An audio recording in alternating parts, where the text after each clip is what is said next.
This video is brought to you by Recurrent, an essential EV tool that gives free access to TFL EV viewers in the US. With Recurrent, EV shoppers can check range and battery info on used cars. EV owners can connect to compare their range and battery health to similar vehicles. And EV sellers can use Recurrent to get more money for their sales. With Recurrent, we can find, drive, and sell electric cars positively. Click on the link in the description below to get free access to Recurrent's amazing EV tools.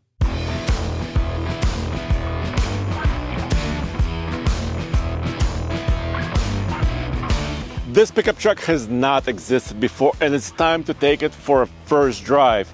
It's the new 2026 GMC Sierra EV AT4 off-road truck, and I'm looking forward to testing its 725 horsepower, its massive driving range, and it also has a unique terrain mode that helps it off-road.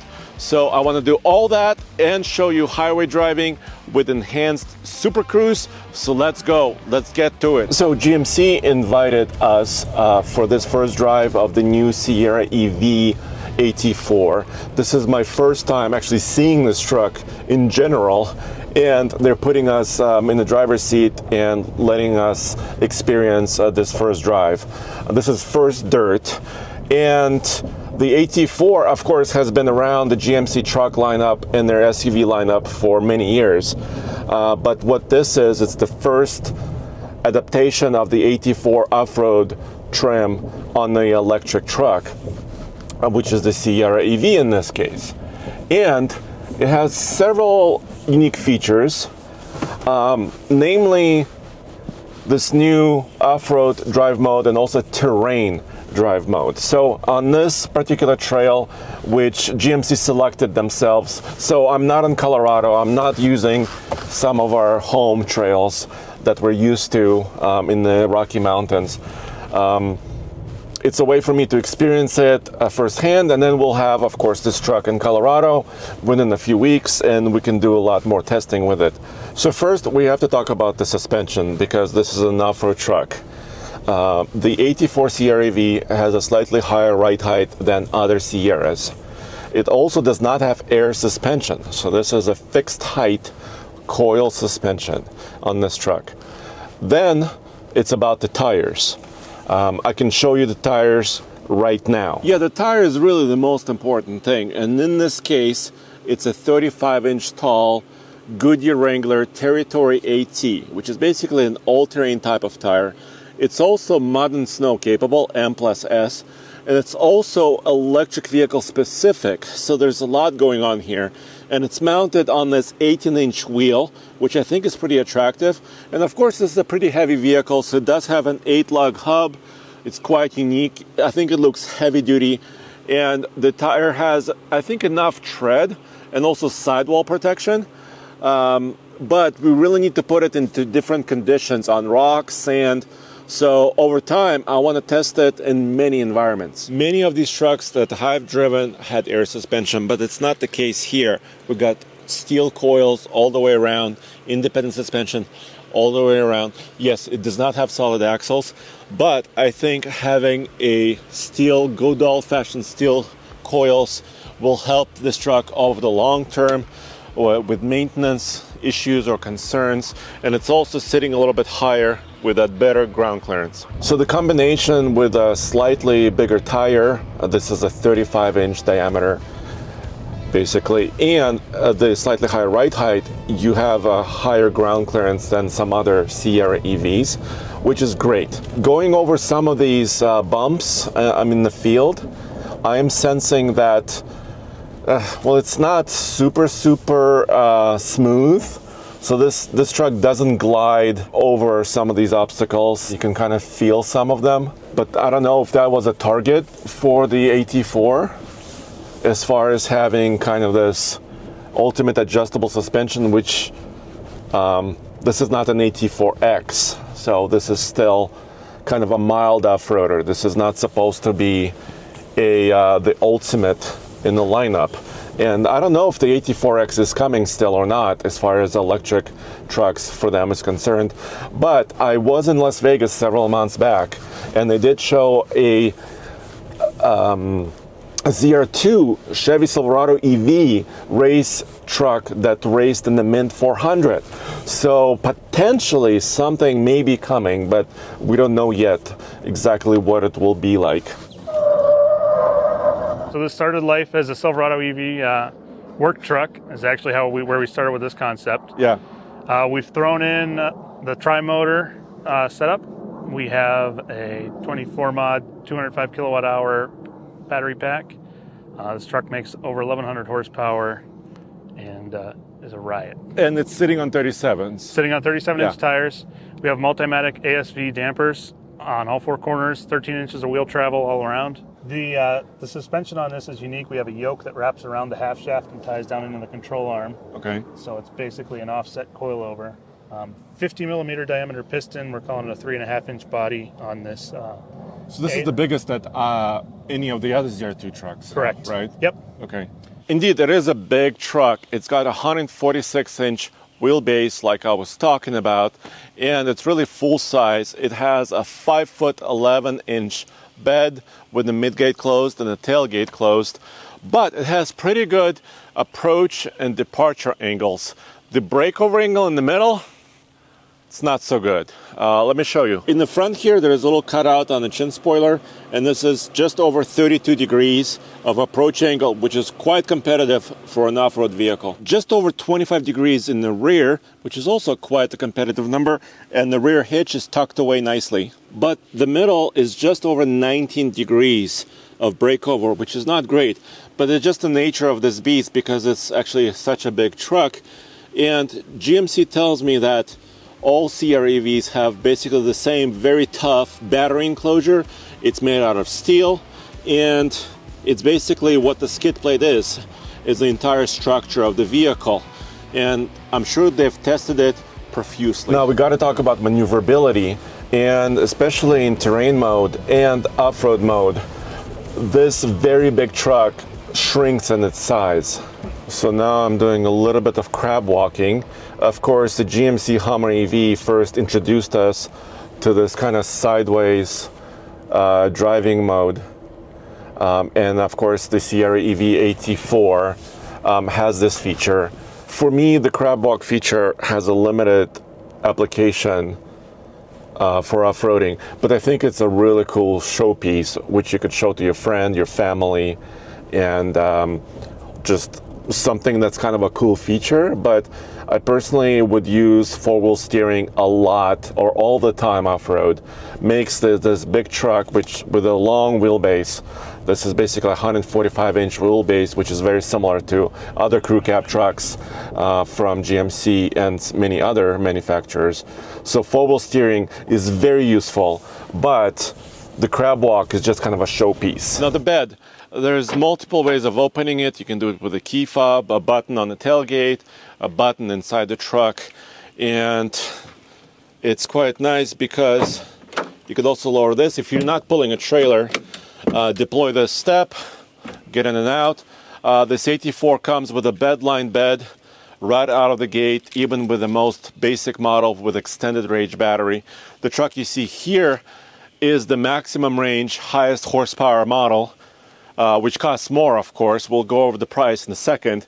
But it also has not just 7.2 kilowatts of export power, but combined 10.2 kilowatt of export power. These cutouts in the bed are usually, if this truck was equipped with a spare tire, there would be a little screw on each side where you could lower the spare. But this truck doesn't come with one. So this is my only gripe. I think one of my major gripes is that the AT4 does not have a spare tire on board. If you needed one, you would have to buy a separate one and put it somewhere in the bed. So I want to experience the 725 horsepower. I'll just put my hammer down and ready?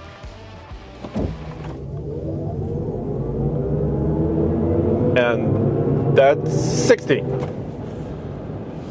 So I don't know if this will really be, this is not the Hummer EV, so this will not do a 0 to 60 in 2.8 seconds, because that Hummer is just bonkers. But that Hummer also costs, what, like $40,000 more? So This is just a 2-motor system, still a lot of power. Let me try one more. It shows 593 kilowatt. So when you convert that to horsepower, that's a lot of horsepower. It's supposed to be 725. So based on this, I would say horsepower is not a top item on my priority list. Like, I would like to see stability, ease of use, off-road capability.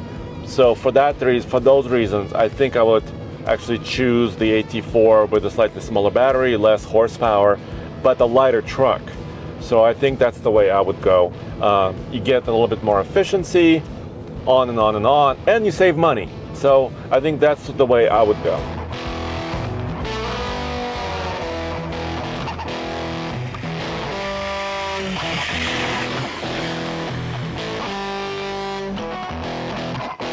I selected terrain mode. Terrain mode, they explained it to me this way. Off-road mode for slightly, faster off-road driving. Terrain mode for low speed, a little bit more technical driving. And they're doing a lot here.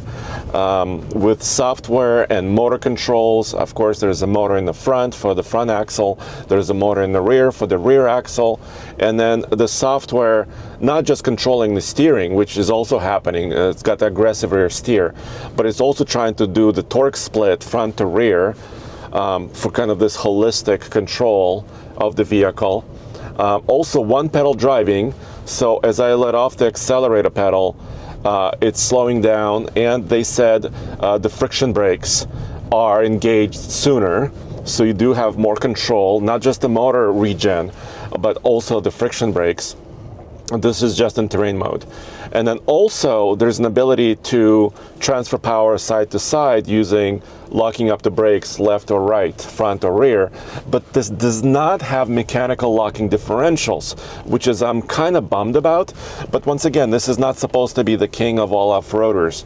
This is supposed to be a truck that helps you go off-road, not an extreme type of truck for off-roading. But I do wish there would have been at least a rear physical locking differential. That's kind of a mechanical thing that I could use. But in this case, it's all done with brakes and software. Like I was saying, you can buy two different versions of the AT4 CR EV. The smaller battery one, the extended range one, has up to 12,300 pounds of towing capacity, but this one with a heavier battery and longer range can tow up to 10,000 pounds. And I do like where they put the 7-pin connector here for your trailer. It's up here, and there's also connectors for your cameras. So if your trailer is fancy, you could wire some cameras, look inside the trailer or behind the trailer. This particular fully optioned version of the AT4 has 1,562 pounds of payload. Pretty competitive number for a half-ton truck. And here you can see 10,000 pounds of towing. You still have these labels, which are pretty handy. But I think I would choose the one with a smaller battery because you get up to 1,950 pounds of payload and a slightly higher towing number, although you do get less range. But I think those payload numbers are really important to me. And if you're wondering which battery you have without looking at like a window sticker, let me show you a little secret. Using my key fob, I can also pop the Frunk. There she goes. And this is pretty sizable space. It's the same as the other CR EVs you've seen, because the Denali has been around for at least 2 other model years since 2024, and now 2026s are being heading to the dealerships. But there's a sticker up here. Usually when you look underneath the hood at a sticker like this in an internal combustion truck, it would say like the engine family.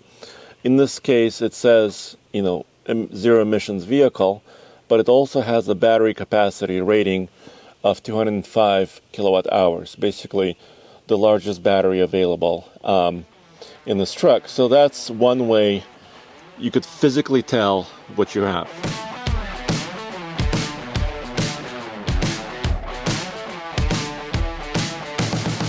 Look at this, I'm on a side highway, but the Super Cruise is already enabled. So this is why I like Super Cruise better than most other systems, including the Tesla full self-driving with a supervised feature. And why do I like this? Several reasons. First of all, one punch of this button is enough to enable it. And it doesn't even matter if you're on the mapped highway when you punch this button. You can just do it when you're leaving your home or your office. And it will help you with lane centering and some other adaptive cruise control features. But once it's available, you could let go of the steering wheel. It'll drive for you when this is green. When this is not green, then of course it'll vibrate the seat, it'll ask you to take over. The other feature is, I am navigating right now, and enabled roads have this little tiny whitish stripe on my route, which means Super Cruise enabled road or highway. But it will also help me exit in the right way, in the right place, to maintain my route. Before this, it didn't do that. Previous versions of Super Cruise just would take you straight on that interstate or highway until it runs out of road. Now it kind of knows, it's linked up with the navigation system, and it knows, and it'll prepare you for changing lanes or making a turn. So that's really nice. You can also tow a trailer with this feature. So when you combine all that stuff, I think I like this system probably the best in the industry. I think it's quite good. It's that good. I've noticed a couple of tiny glitches where it was bouncing in the lane a couple times today, but it was challenging environments where it was going from 2 lanes to 1 lane. So it's not perfect, but I think it's one of the best. Another aspect of going off-road in an electric vehicle like this is that all I'm hearing with the windows down is actually the crumble of the tires. It's very, very quiet. I feel like I'm a part of the environment, this forest I'm driving through right now. And this is kind of typical of an electric vehicle, whether you're in some other electric pickup truck or SUV, which kind of adds a different element to it as well. I mean, don't get me wrong, it's fun to be on a supercharged V8 powered beast roaring through the outdoors. That's a lot of fun too, especially in the wide open deserts. But having this connection to the surrounding environment in a very quiet manner, that's really cool. And I can definitely feel the difference between off-road mode and terrain mode. In off-road mode, you can also let the truck coast, so have a traditional feeling of going off-road, so it won't actually clamp down or slow you down very much. In terrain mode, is a little bit more of a one-pedal feel, and the difference is really dramatic, and I think that's good, because some manufacturers and some vehicles, the different drive modes don't feel very different. That's not the case here. The terrain mode is really a unique one, and it is a one-pedal driving situation. Whoa, that was not smooth. I think it depends on the speed. So going a little slower allowed the suspension to work really great, but accelerating, it was a little bit more harsh. So it just kind of depends on the terrain and how you want to drive. The AT4 does have a unique interior when you compare it to the Denali models or even the base elevation models. You have unique treatment, you have AT4 badges embroidered into the headrest, and on the dashboard, a unique treatment here as well. Now I also want to talk about how this truck drives on pavement. This is where it will spend most of its time, most likely, for you and everybody else who buys it. And it drives really nice. First of all, it's still quiet. These Territory AT tires, I really can't hear them compared to any other tire, so that's not a worry about as far as noise. I also got, well, I can show you right now, 2.5 miles per kilowatt hour just driving on a highway. We just drove up here about 39 miles and got 2.5 miles per kilowatt hour in the AT4 Sierra. for how big and heavy this truck is, that's a pretty good result. And with 205 kilowatt hours approximately of usable energy, 2.5 miles per kilowatt hour is pretty decent. I think in the city it could be even better. If you're driving at slower speeds like this, stop and go, that's where electric vehicles are at home because they regen some energy and you don't take a lot of energy to move at fast speeds. So it's probably one of the better environments, most efficient environments. And also it feels good. The steering, this truck doesn't feel that big when I'm driving it. But I think the shocks are configured a little bit on the stiffer side. I noticed it when I was driving a little bit faster off-road. I also noticed on some of the expansion joints on the highway, sometimes you can get this kind of a little bit, not terrible, but a little bit of a bump, a little bit of a kind of a sharp bump.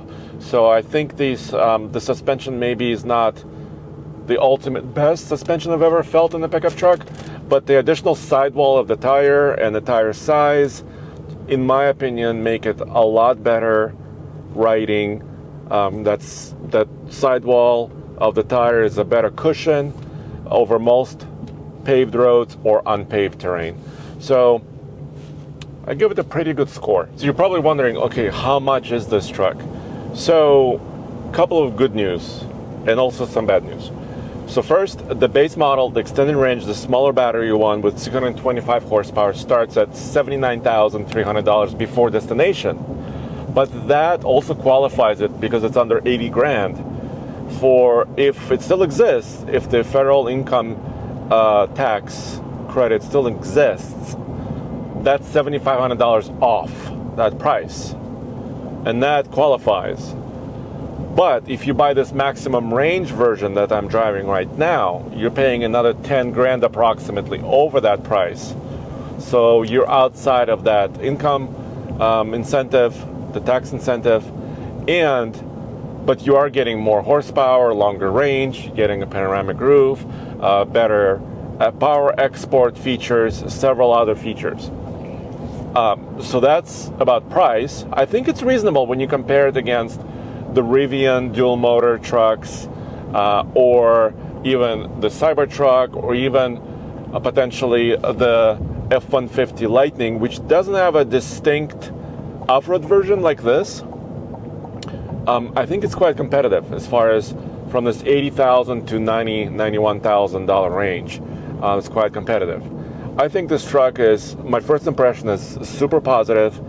I have a couple of gripes. The lack of rear differential locker is one of my gripes, and we'll have to test more and figure out if it's really going to be an issue.